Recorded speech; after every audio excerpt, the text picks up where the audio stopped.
Welcome back. You know, over the years, we have featured a lot of cities, a lot of communities around South Florida that have interesting identities and characteristics. Well, today we're going inside one enclave in Fort Lauderdale that's doing some pretty amazing things. I sat down with Carmen Ackerman. She's the project manager of the Riverwalk Arts and Entertainment District. Check out what she had to say. Carmen, thank you for joining us today. Oh, thanks, Nick. Thanks so much for having me today. I appreciate it. So let's set the stage, as I always like to start there. Explain to me exactly what the Arts and Entertainment District is. Well, the Arts and Entertainment District is a physical location. It's right along the downtown Fort Lauderdale area, along the New River in Fort Lauderdale, which is actually where Fort Lauderdale was founded originally.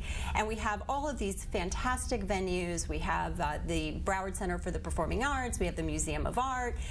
We have the Stranahan House, which is the first historic place where the settlers actually lived and moved into. It was the trading post way back when, 100 years ago. We have the History Center of Fort Lauderdale, and right at the other end of the river we actually have the Bonnet House Museum and Garden. So we have like all of these really cool places. We have a Museum of Discovery and Science for kids. So there's all these wonderful venues. And the IMAX. And the IMAX, that's right, fantastic IMAX theater. So how would you characterize it? I mean, like, you know, if you think about other districts in South Florida, you've got, like, I mean, the Design District or South, you know, Lincoln Road, South Beach.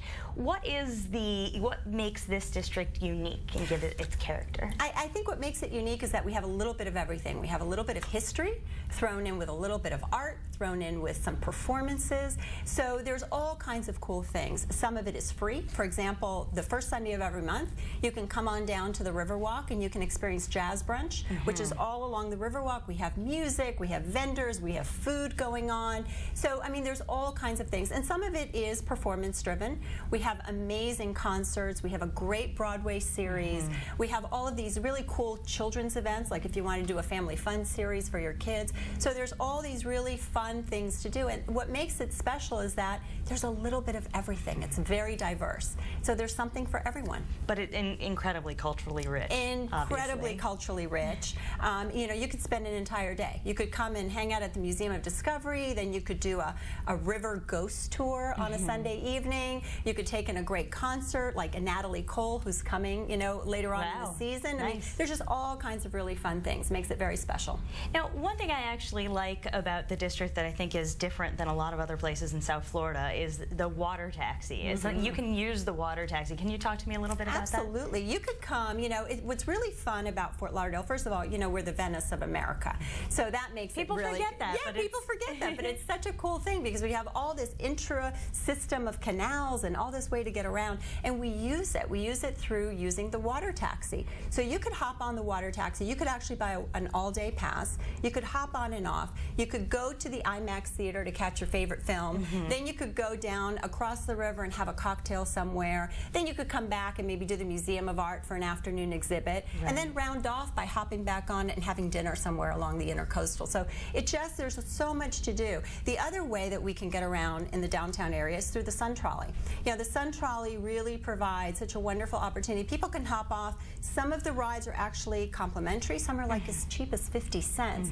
So you could ride the trolley all day, all the way from the ocean, where all of the hotels are, all the way down into the Sunrise Boulevard and all the way around Fort Lauderdale. So it's not like you have to sit inside just the district. I mean, there's so much of downtown Fort Lauderdale that this helps sort of enunciate. Absolutely. What we tend to do at the Riverwalk A&E District is we promote everything that's happening in the downtown Fort Lauderdale area. We make it very accessible for people to come on down. We give them maps. We give them information about all the transportation that there is. We give them all the events. Right? We have this guide. Thank you very much. Vanna, let me use my Vanna White.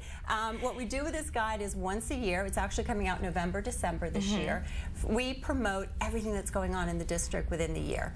And we also give a handy map, so whether you're visiting for a day or you're down here, you know, as a resident like we are, you know, it's a wonderful little tool so you can sort of map out and plan what you want to do. Absolutely. Now, I want to talk about some specific events coming up. Now, I know one of the places that you talked about that you partner with is the Broward Center. That is correct, yeah. So, what do we got coming up there? Oh my gosh, what don't we have coming up? We have, first of all, if you love theater, like I do, I'm a theater goer, I love it. We have probably one of the best seasons we've ever had. We have amazing Broadway productions.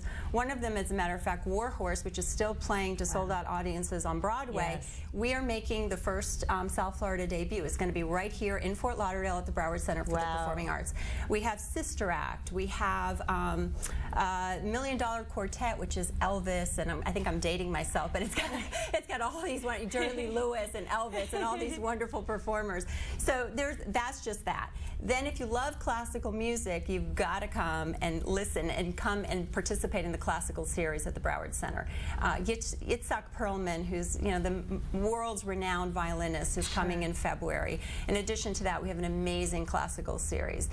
Then we have performances like I mentioned earlier, Natalie Cole is coming to perform at the Broward Center. So we have an amazing season of just wonderful concerts, anything you can imagine. Then we have a great family fun series as well. And this is just a few of the things that we have going on. There is always something. Almost every week you can catch 3 or 4 or 5 different performances happening within the Broward Center stages. And also our partner down the street, the Parker Playhouse, which is a beautiful historic theater, is also part of the Broward Center's family of theaters. So we have some wonderful performances happening there as well.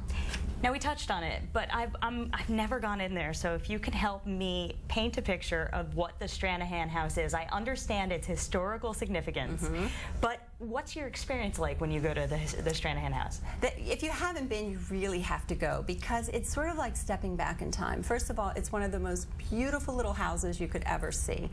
Years and years ago, about 100 years ago, Frank Stranahan actually came down the river and decided to sort of be one of the founders of the city of Fort Lauderdale. And he married, and of course I'm abbreviating this wonderful little story, but he married actually the school teacher at the time, whose name was Ivy Stranahan.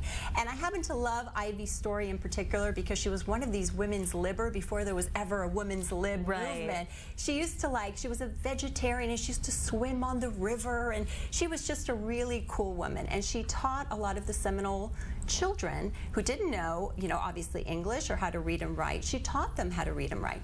So the whole home has just been beautifully restored. In addition to that, the Stranahan House has a really kind of a fun and quirky history, and they love to sort of boast about all the ghosts that live in the area. So on any Sunday evening, you can actually take a water taxi ride and learn about the ghost history of Fort Lauderdale as you're going on this beautiful water taxi ride down the New River. The month of October is a really cool time to visit the Stranahan House because they do all of these really cool things, like they take it's sort of like a Victorian funeral. So they'll put like a coffin in the main room, and they tell stories about the ghosts. It's really awesome.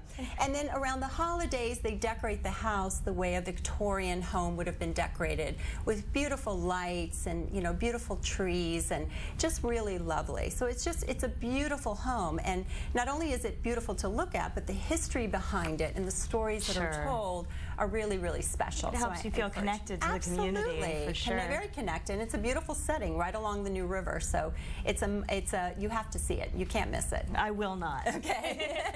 Okay, so we only have time for one more. So tell me like one other gem of a spot in the district that people can't miss. Oh my goodness. Well, there's so many things, but I don't think I mentioned one of my favorite I mean, all of my partners are favorites, sort of like which child do you like better? But I happen to love the Florida Grand Opera. If you haven't had a chance to go see an opera or to listen to some of the gorgeous music, I would say that's the one thing that you can't miss. The Florida Grand Opera is one of the oldest opera companies in the entire country, and they bring in performers from all over the world to sort of perform operas here in Fort Lauderdale. They have an amazing season coming up. They have La Traviata, they have the Magic Flute. So if you haven't had a chance to see a Florida Grand Opera performance, then please come and see one this season, because you really can't. Tickets I think start something like $21. That's how inexpensive it is, and you can just see sort of the beauty of the opera and the way people dress, and it's just such a magical experience to have that at the Broward Center.